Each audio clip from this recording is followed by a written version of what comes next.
ကျေးဇူးတင်ပါတယ်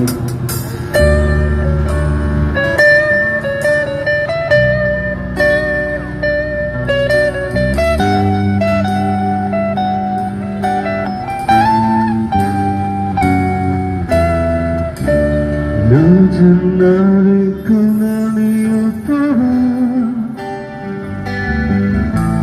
ငါတို့ခုစူတောင်းပေးလိုက်ပါနောက်တရမချစ်ကြမသိတဲ့လူကဝိချေရှိတဲ့မြတ်ချီပါတခုကတေးသေးချာချာတီးချင်ကချစ်ထားတဲ့မြတ်နောက်ကျော်ကမင်းထူရတာစိတ်ပေါ်လိုက်တာနောက်ချင်မှစိတ်တမှုမရှိတဲ့ဒီတော့ဒီပြန်လေးကနှုတ်ရသွားရှိသည်များ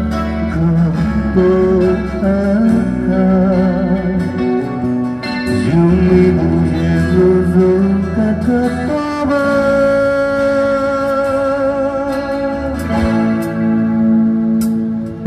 နေတိုင်းသုံးတယ်လေးစပါအတော်ချင်းလေးကသူလေး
Did you